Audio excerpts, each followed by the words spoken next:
going viral, nigga. Find out, Herbs and Munchies. Going crazy. Alright, you ready? You want to toast before we go or something like that? Toast, yeah, for sure. Yeah, you heard me. I'm ready. Toast to future and present prosperity and just more collaborations. Yeah, success. facts. You know? I like That's that. You know? Bing bong. Mm-hmm. Oh, that was a pussy shot. I had some mixed juice with this. You got juice? Yeah, a little bit of juice. I had to turn down. You know what I'm saying? I got a little lit, you know. Right before the pod. I don't want to be up here stumbling words. We gotta be together. Yeah, you heard me, but it's all good. Showtime. Herbs and Munchies podcast. Von Don P. Today I'm here with a friend that, you know, I was supposed to been did this. We were supposed to been sat down, talked about the comedy life, all your endeavors, and just things you out here doing. Be original. She is here in the building. What am I doing? Nah, it's a pleasure to be here. Appreciate it. How you doing? I'm doing good. I mean, you know, we are a little turn right now. We are a little Yeah, little turn. I'm so glad you. On the school night. It is a Thursday night. I said, B, can you come out on a Thursday night? I mean, I know it's kind of late, but the way work schedules be, niggas can't miss no bread. So you know, we out here. You an adult. I understand. But appreciate you for coming through, Herbs and Munchies. We at a different location, but we gonna jump into a little bit about B. We gonna just learn a little bit about where you come from and why you started this endeavor with comedy, and you're inspiring so many people out here. We just want to know what's going on in your brain there. So, just to begin here, I guess, how did you grow up? You know, what was your childhood like? I grew up in a small, I'm North Carolina born and raised, you know what I'm saying, always, all day. Yeah, see. 9 Dime, if you know what that is, 9 Dime is the coast, you know what I'm saying, represent 9 Dime. Okay. Small place, probably never heard of it. I want to see your face. I'm from a place called Supply, North Carolina. Huh? What y'all supplying out there? Hold on.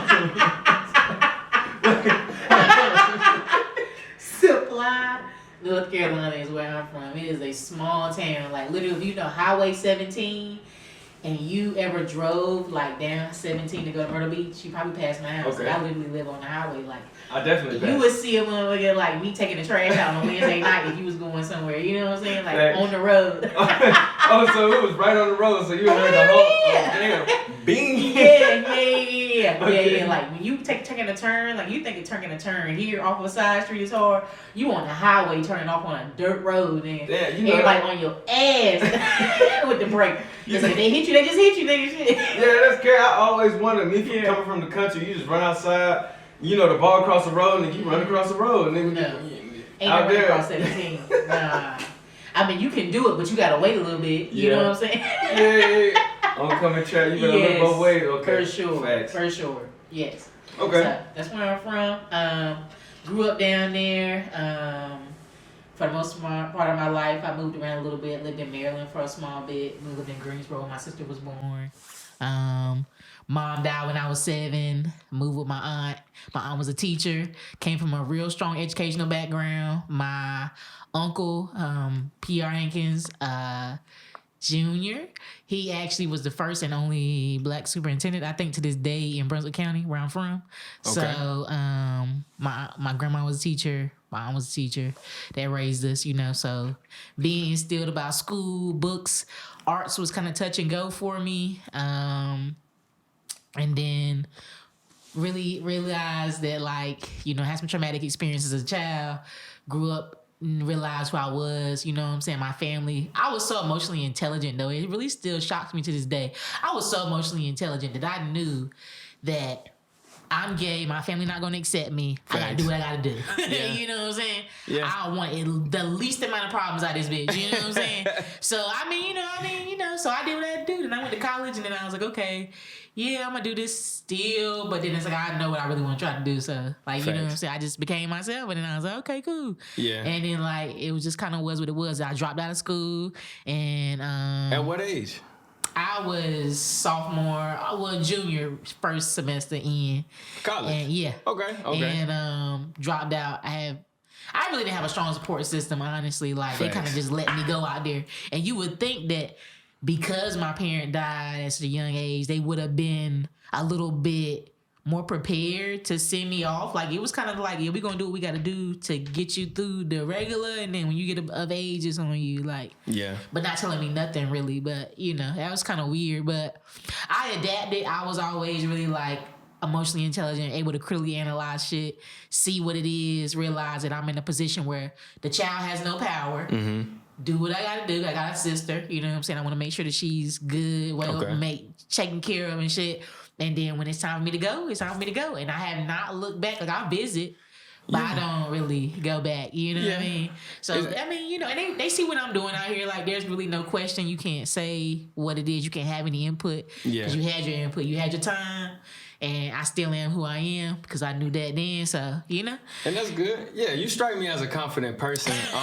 Like you said, I wouldn't think you would do it if you wasn't confident. You know what I'm saying? So, you know, stepping out at that early age and not having like that strong support system, how was it early on? Did you start comedy then, or like? Oh no, it wasn't until after I dropped out of college. I had picked up odd job. I came to Raleigh. I went to school in Greensboro. Went to UNCG.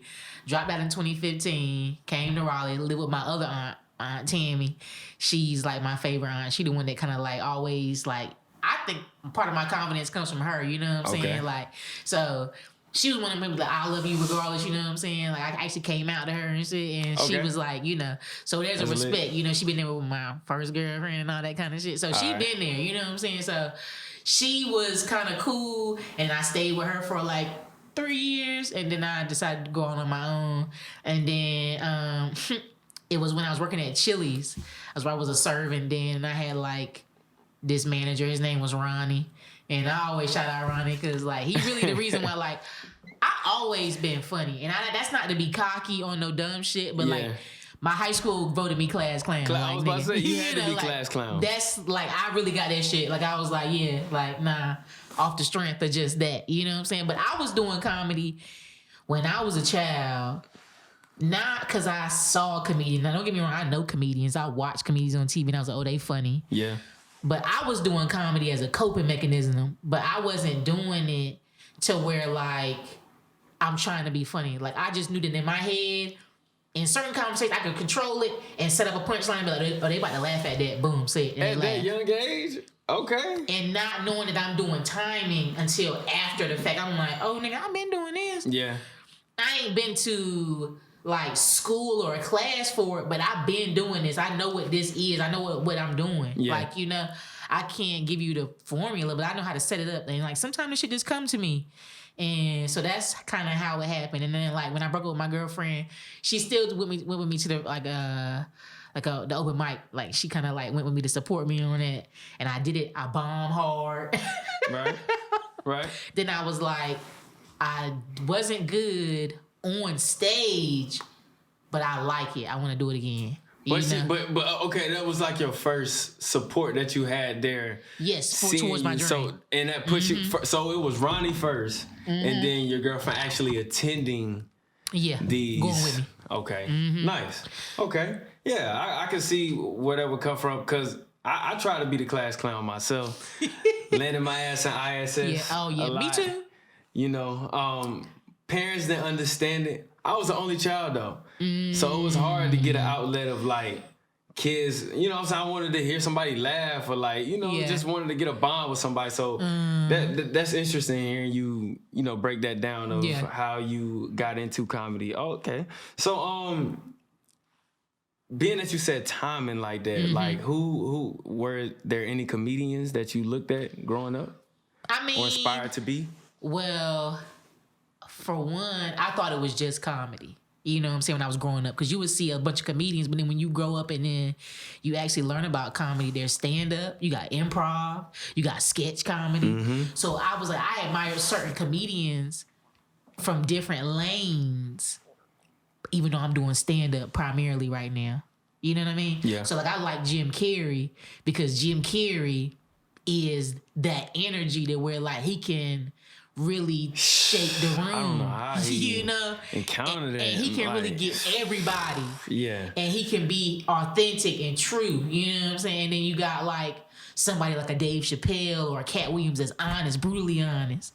And then like they'll be standing on their 10 toes. I don't care. This is just how I think. Yeah. And it makes sense if you're willing to listen and learning that, and just learning that you can formulate statements and really open people's minds, not even change them. It's not about changing them, but just opening them to other options and perspectives. So like, I can understand why this person deserves. We all trying to live, nigga. Facts. You know? Yeah. So really realizing that like words and like comedy heals. Like, you know, like laughter is all I had for like a lot of my life. Yeah. And so for that to be the thing that really can pull you through, it's like, oh yeah, okay, I don't take this lightly. Like, I actually like it for the craft. Like, comedy has become such a thing now. It's like everybody. It's like it's just weird, but we can talk about it. Yeah, no, comedy is hard as shit. Look, when you just broke it down like that for me, you put me back into.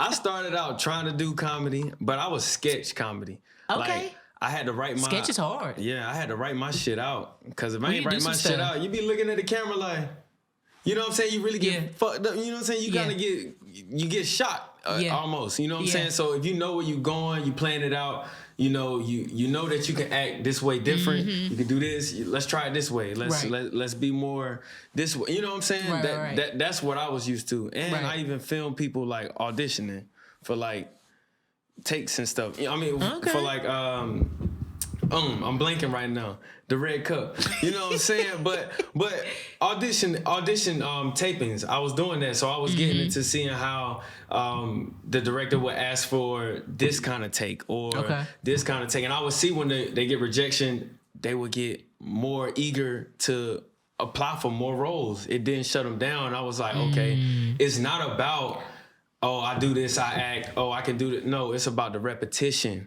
And about you just getting in there, getting them reps in, and seeing yourself do different scenes. And shout out to my cousin, you know, because I was auditioning her and she was doing different scenes. I would come in, she would play this role, and then this role. Okay. She might get this role. She'll get this role. And then I'm like, damn, but you still go hard in everything you do, you know. So that's big I seen about sketch, but you taking it with stand-up, and I have seen you do sketches as well, parodies. What is your favorite at the moment, you know? Well, stand-up would probably be my first love but music really was my first love, though. My mom could sing, and like I did music stuff. When I was in chorus, I played some instruments, you know, so that's always my thing. But comedy is what saved my life, is what I tell people. And like, so with that, I don't really have a favorite, but stand-up is me as my authentic self, so that's what I gravitate towards the most. Yeah. Sketch is kind of like you can kind of do whatever you want to do with it, you know? Yeah. Stand-up is my truth. You know, that's me being vulnerable for people and hoping that they laugh or they understand it, you know? So, yeah, I would say that because that's when I feel the most free, honestly, because I'm really, like, telling my story for the first time for people that, like, people don't realize how long I wanted to tell my story for like a long time because I knew I couldn't. So it was like, well, when I get the chance, I'm going to live life on my terms. I'm going to do it like that. And like, you know, I can give my other commentary about shit going on around me. But I'm really trying to tell you me, like, this is who I am. And maybe like people can, you know, relate to it or just change their perspectives about how they treat other people that might be like me. And that's good you can do that because in a song you can only say so much, and now it's a lot of shoot 'em up, bang bang. You're not really saying much in the song. You know, you're not getting your message across. Yeah, and that's why I wanted to bring this up to you as well. Seeing T.I. touch the stage. Oh man! And he said that's a better way. My comedy groups are in shambles right now. They up in arms. Niggas is upset. This man getting 45 minutes. Why they hating on him? He doing it for free. I seen him on the 5150 show. But he doing it because he got a following. I understand why niggas is upset. Because that's just like, bruh. It's just like you been at your job 25 years. 25 years. Somebody get hired next week and they making more than you now. Niggas mad as hell. You know what I mean? Like, bro, just because you a rapper and he's bombing hard, like it's been in the, like niggas is in, like I'm in a black comedian group with like niggas that's like on and niggas that's not on, but we close in between. And Facebook niggas be really giving the raw commentary, and they are. It's a few that's like, okay, I get it, but like it's the business perspective, which I understand because he put butts in seats. That's really what it's about. Yeah, I'm funny as hell.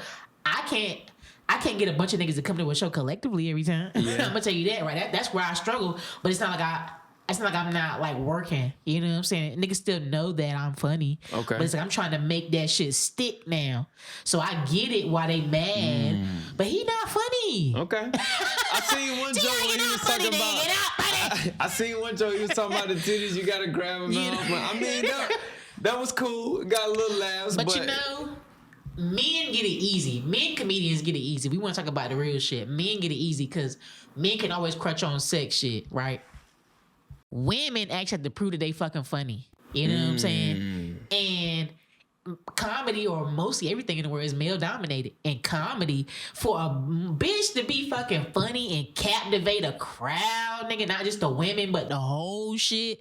Like, I did a show in Durham not too long ago, and this white man was in there, and it was a bar show, so it was like real, like, oh, niggas watching the game, they're not really here for comedy. I'm headline, I gotta do 20 minutes. Damn. So and that's hard to do because niggas is there, they might be watching the game. Space. They looking over here, they drunk. There's spaces between niggas, waitresses is running around, orders is being taken and shit. Yeah, jokes flying here. They like, whoop, I gotta be confident through this whole shit. Facts. It's this white man in here, and he like look real morbid as shit. He turned around and he looking at me, and I'm like, well, damn, this about to be awkward. I'm like, well, I'm about to just go ahead and talk the elephant in the room. Like, you gonna be looking at me like, nigga, what's wrong with you? You look sad as fuck. Like, did your wife leave you? Like, what the fuck is going on? Like, and he was like.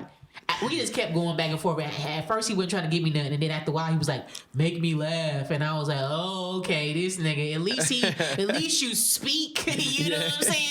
Like, you don't shake me, nigga." Yeah. And after the show, I was like, "This motherfucker." And he walked by me. I know he heard me, but it's like shit like that. Like, I don't know. Like, how hard is it to like? I was going with that, but that shit just. But how hard is it to pick with the crowd like that at moments and use them as, I guess, content? It's not or material. I don't even go looking for the crowd. I really just be trying to do my jokes and leave. It's the people that's trying to be the comedian in the crowd that make it hard because it's like you disrespecting the crowd, you disrespecting the time, you disrespecting the performance. It's like, why did you come out? Yeah. You know, if you didn't come to have a good time, everybody came here with the intention to laugh, to be, you know, distracted from the woes enlightened by something else through a joke else. You know, and feel at peace, or you know, just be informed about something. Laughter be brings people together. Exactly. Yep. So it's like, just, you know, grow consciously or be in tune with your conscience. It's like, why are you here to disrupt that? Yeah. I don't understand the audacity that you have to come out. But back to the T.I. thing, he not funny. And niggas is mad because T.I. not funny yet. He not funny yet, but he doing the work. And niggas say that he hitting all the mics that he should be hitting in Atlanta. So I admire the hustle. I'm not saying he's not a hustler. I'm just saying you gotta work for this shit just like everybody else. Shit too.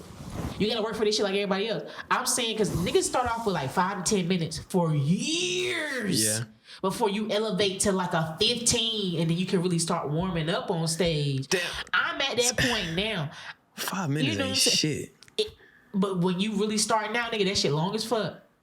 I done seen niggas crumble with 3 minutes on stage. They doing a minute and a half. They thought they was up there for 3 minutes. I'm like, nigga, no, you was up there for a minute and a half. Damn. Niggas sweating. Like, niggas older than me. Niggas older than me. I can't do that like, shit. Like 30 plus up there. I'll be up there, knees buckling. I'll be sweating. Like, B don't even know. I didn't even capture the first part of the audio. I popped it, but I did that shit smooth. That's what you gotta do when you on stage. See, y'all gonna see it in the joint, but that's what you gotta do when you on. Yeah, facts. That is true. I have been on stage in my head knowing that I'm bombing, and niggas is laughing in the crowd, but in my mind I'm like, oh, this is terrible. I'm missing all this shit. I'm stepping on my laughs. I'm this.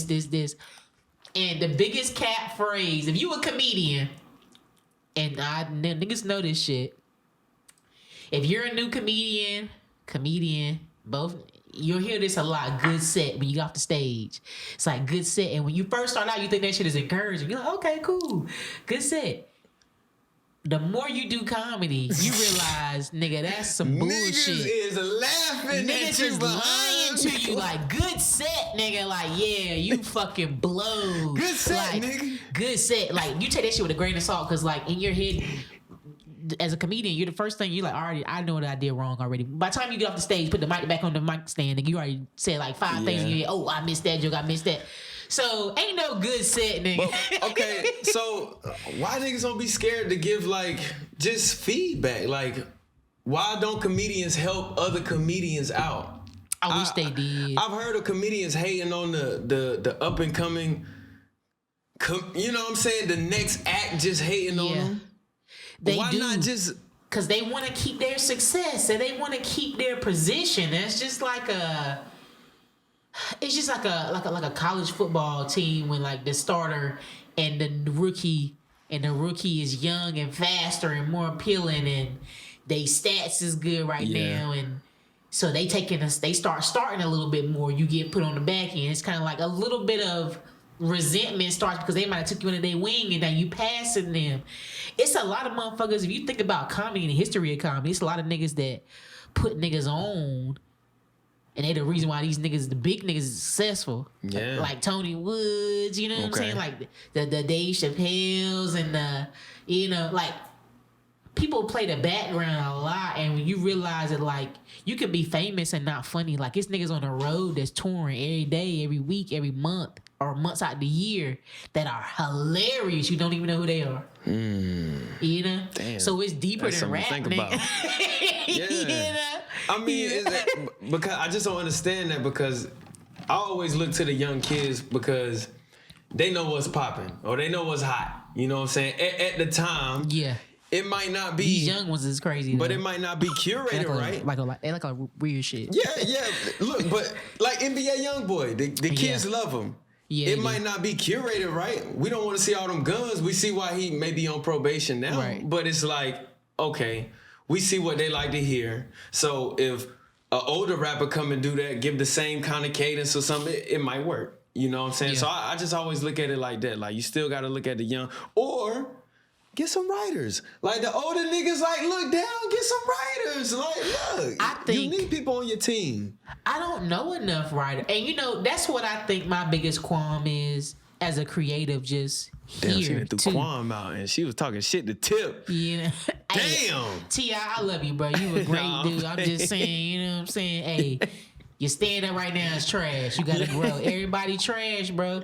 And it's good. I applaud you. Yeah. I applaud. Play the whole clip. I want niggas to hear the whole audio. Don't let me like she hating. No. I applaud you for doing this shit, because we all started off as some ass. And where you are now, you either got better or you got worse. And I think you're gonna get better. But T.I. could be out here. T.I. could be like, okay, later on, he could be like 2 years later on, he might be like, I don't want to do stand-up no more, but I'm gonna curate a show for comedians.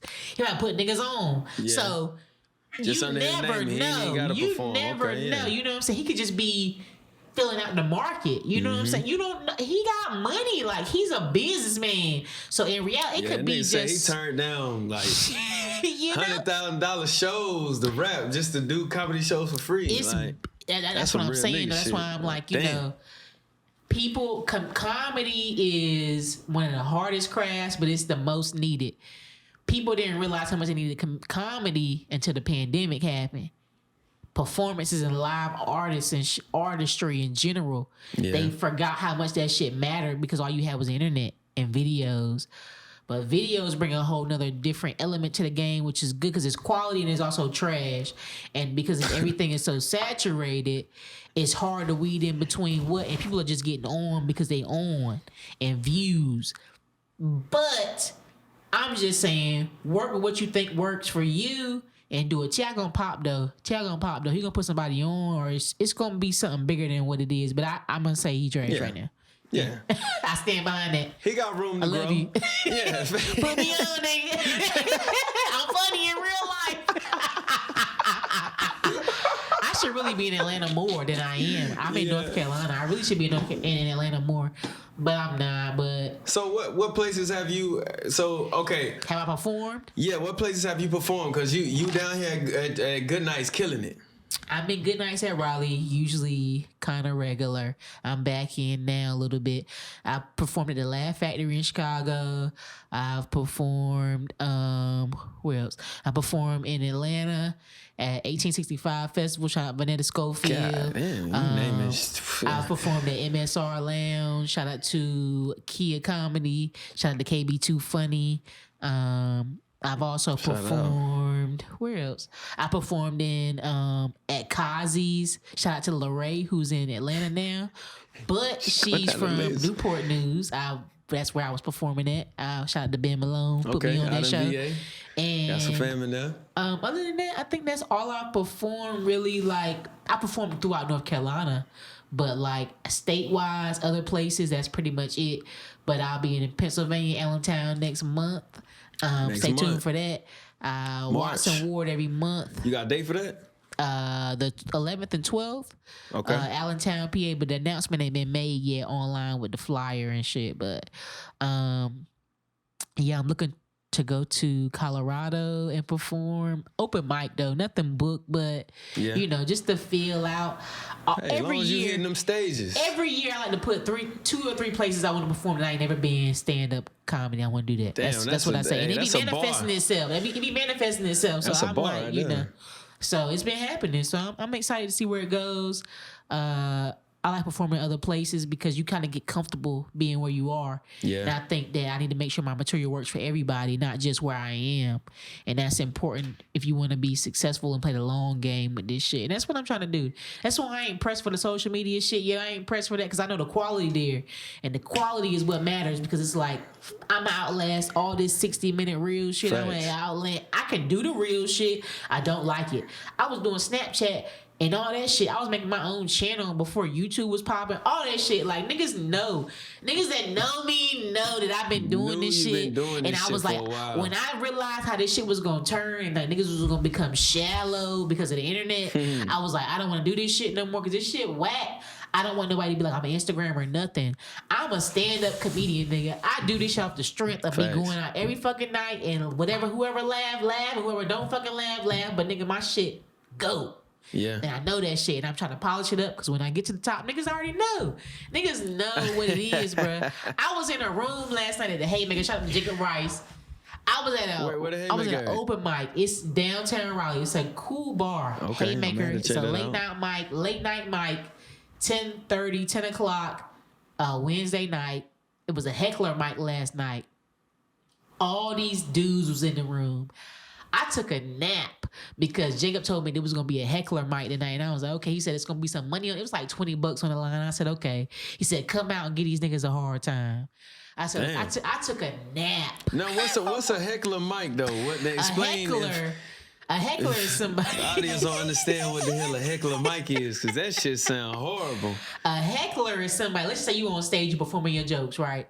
Somebody in the crowd is talking back at you during your set. That's throwing you off your mental. You know what I'm saying? You disrupting the show. You disrupting the flow. Okay. You trying to have conversation. They allow that. Stand up. No. You're not supposed to allow it. They're doing it. Whether they drunk or whatever, they're just doing it. Oh, you know. Okay. So it's like they're stopping the flow of the show because stand up is a one-way thing. Yeah. I talk, you laugh. I thought you was just saying like they allow that for that show to happen. Okay. If somebody they keep talking, they gotta get kicked out. They gotta go. Okay. Yeah. It's not like that shit. But I'm saying like they're doing it to you where they done made a scene in the show, so you gotta address them now. Gotcha. So the whole point of it was to see how comics would adapt to that. So I came out, and I'm in a room full of about 15 dudes, one other white girl, some bystanders, but everybody in there mostly comics. I came in there about 10:30, kill all these niggas. When I get on stage, ain't nobody trying to roast me at all. The most they done said was that I'm fat and I'm black. I'm fat, but nigga, I'm working out. So it's like, you ain't say I was ugly, so that mean y'all gonna fuck, but I mean, whatever. I mean, you niggas know, you know. I'm like, okay, cool. You know what I'm saying? Like, okay, cool. Y'all was barely trying to say nothing. But anyways, I I got the money. I basically roasted all these niggas. And it's just like, it is what it is. You know, I'm just confident enough to know that I'm good. Yeah. I'm just saying, like, you know. And you saying this with, and she got a hoodie on that say, black women across from me. With the greater than sign. With a greater than sign. And she stood on that stage with a room full of dudes and they couldn't say shit. Now, that speaks volumes. And hold on, we're going to take a break right now. Okay.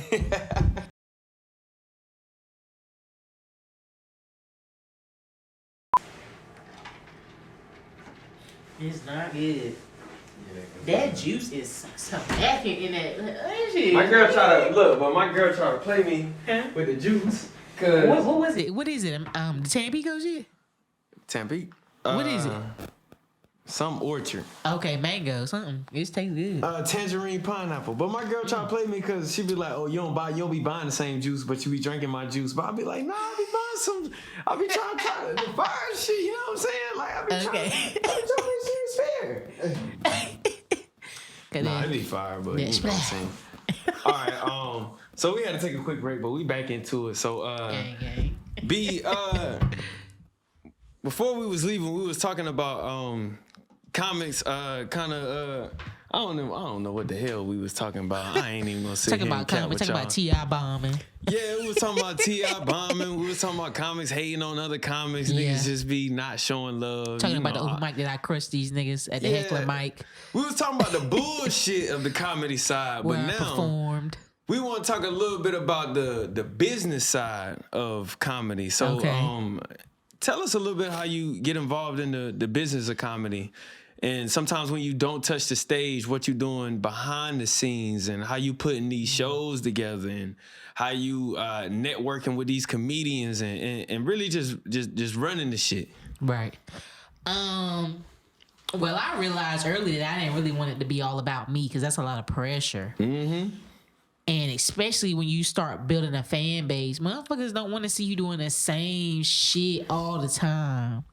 So I realized that I want to always keep it fresh, keep it new, but I also want to give people opportunities because, like I said, when I was at open mics starting, wasn't nobody talking to me, bro. I would hold the wall up at the end of the show until, like, finally some comedians will finally see that I was serious about this shit. They want to come up to me like Shotty Diaz, you know what I'm saying, Matt White, you know what I'm saying. They wanted to come out. They wanted to show me, like, oh, okay, you come, let's take you into my wing. Let me show you a little bit of the basics. Let's get you on some shit. Let's get you a rhythm. Yeah. And then let you out here. So I'm just paying it forward. Because in reality, all it is, comedy is opportunity, but it's really about your network. Like, your friends, people that you know will get you work in the beginning before you get off the strength off of your talent. Okay. If that makes sense. You gotta know people that are working and have those good relationships to be put on. It don't matter where your jokes at, you know what I'm saying? It's people can get on just because they look good or whatever. You know how the entertainment industry go now. It's not about the talent, also all the lot. It's about the look, the whole package. So the networking is really important in this game. And so I think that people need to know that I'm for the people. I'm for the craft. I know that I'm in it for the business too because I want to make my living off of it, but not for the money. This is my purpose. I'm not doing it for the money. I'm doing it so I can have peace. Facts. But I want it to have substance and I want it to run in a way of grace and intelligence and where this going to flow and be of quality always. Mm-hmm. So that is why I'm in this shit, and that's what I'm doing it for, you know. And that's the business side that I look at it. Okay, I try to provide quality events. I produce at Watson Ward Top Bar in Raleigh, North Carolina, every last Wednesday of the month. It's grown and sexy. It's all about comedy. It's raw. It's authentic. It's worth the money. It's really worth more than what you're paying, but I think that is really what I'm in it for. Is just me and making sure people are honoring the craft within the business. People get really into money, and don't worry about the quality. And I have a problem with that. Hey, look, nigga. If you got holes in your jeans, you trying to impress these ladies out here. I would do a lot for a bag right now, but if it ain't of quality, I ain't doing anything. Look, you taking them to the movies and all that. Look.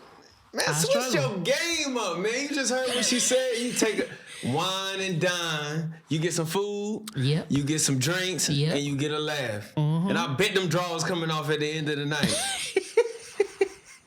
You feel me? So you better stop bullshitting. So you really putting these events together. And I went to a home event, at-home event you did. I think it was around the COVID time. Oh, yeah. I produce a lot of shows. But after the COVID time, it was very safe for all you niggas out there that's about to be like, it was very safe. She had the mic covers, hand sanitizers, thermometers at the door. We had the chef there cooking food. We had the alcohol there. The comedy den. And this was and this was provided by B at the spot at the crib. So listen now, like we came there, we got a laugh. You can do production on your own time. You can do production on a major scale. Mm-hmm. Can't nobody really stop you out here. I don't know why these niggas really hating on you. You know what I'm saying? You need to be headlining these shows. So who have you opened up for, and have you headlined any of these shows as well? For any of the big names, I'm gonna say no. I've opened for them, you know. But headline some bar shows locally, yes. Nice. Most recent big name I hosted for was Katie Hughes from Atlanta, Creative Loafins, 2019. Okay. Best comedian of the year. Damn.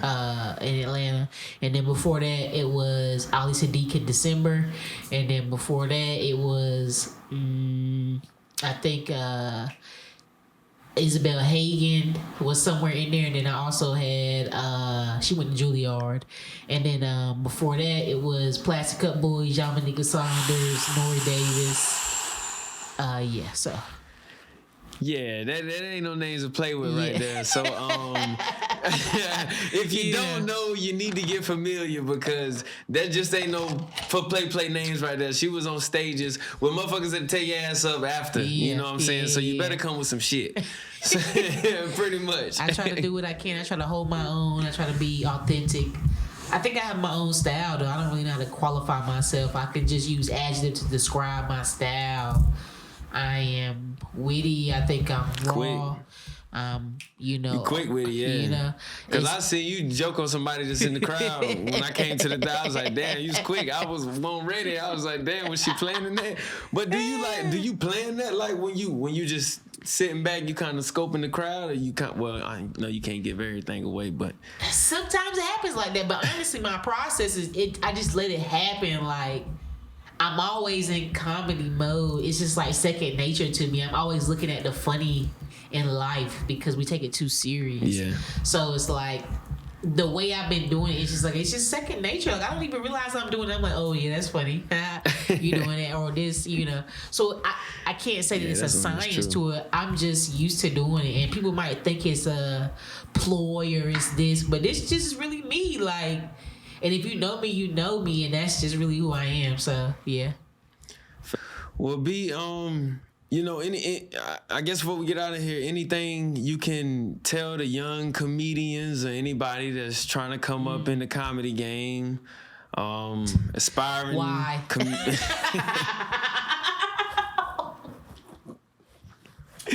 You had so many other options, nigga. Why? Shouldn't be your first. What the fuck? niggas drop everything and be like, I'm about to go tell some jokes. Fuck this, nigga. Life is hard, motherfucker. You's a bold motherfucker. I'm telling you. So, I mean, that tells me that the comedy game is not very lucrative. You have to be a hustler if you want to be a outstanding comedian. In the beginning, yes. I mean, the internet has helped. But I will say it's still hard. Like, anybody can be funny, but are you comedian funny? Yeah. That's what a lot of people don't realize. You got to be comedian funny because it's a science to it. It's a business to it. It's not just funny.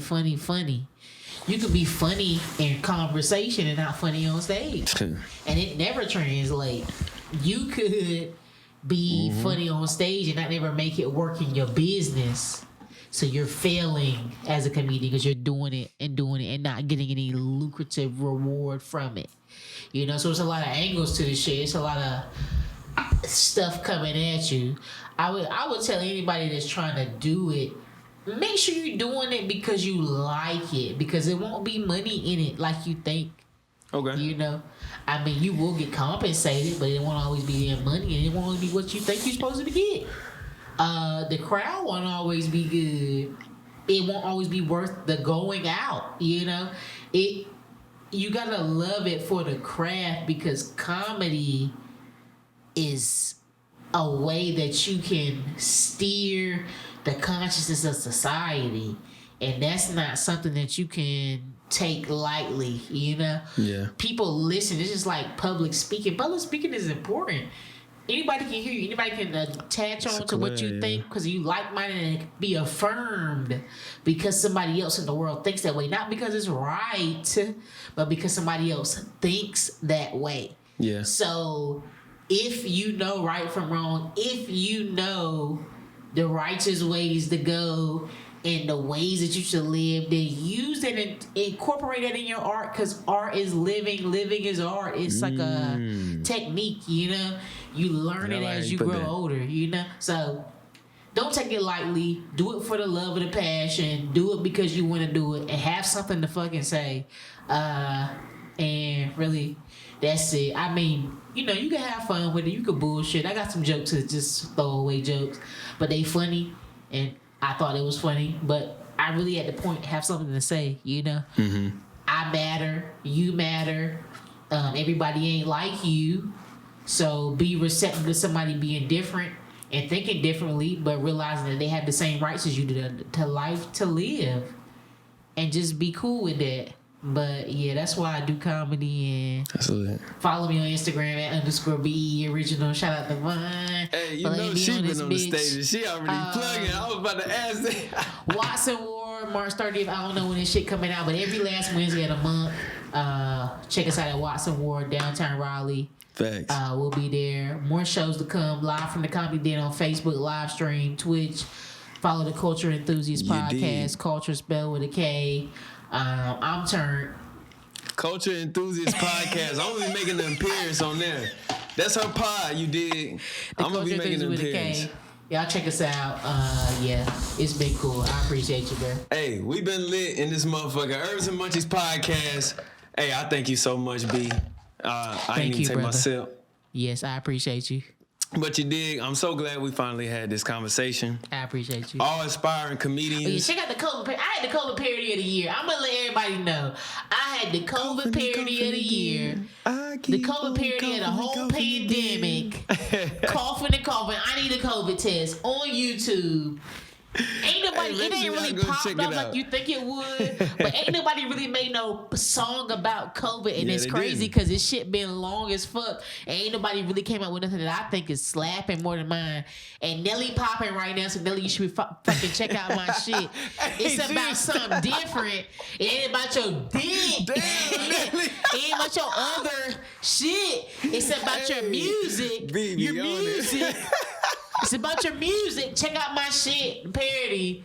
Coughing and coughing. Coughing, comma, coughing. Parentheses, I need a COVID test.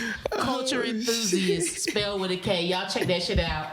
Nelly, retweet my shit. Get you some other traction. Media response, PR control. That is the same. You feel me? Shit, that's so crazy. That shit come back around though. Nelly, tag my shit, bro. Nigga got support. Over and over again. Hey, he see them comments over and over Nelly, again. You feel me? They roasting you, bro. Let's change the direction. Let's roll it the other way. Tag COVID. Joe Biden taking the shine with the crack pipes. You feel me? Joe Biden giving out crack pipes to the crackheads. I thought it was over, but he like... Joe Nelly, said, hey. Get with the COVID parody. Y'all check out my shit. Your Culture Enthusiast Podcast. Facts. Shout out to you, bro. I appreciate you. Hey, we off this motherfucker before we get canceled, man. We fuck with y'all, man. Hey, y'all make sure y'all subscribe, like, comment. You know better than that. Spotify, you know better than that. Apple Podcasts, we on everything. B, thank you again. Herbs and Munchies Podcast, Von Don P, we out this bitch. Yeah.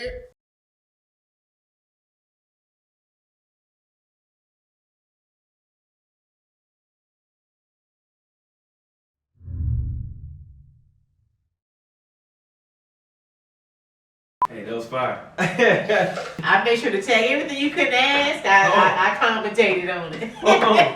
You did the shit just like a comedy show. Like, you fucked me up at the end because you was like, cough, and I heard the shit, so I'm like,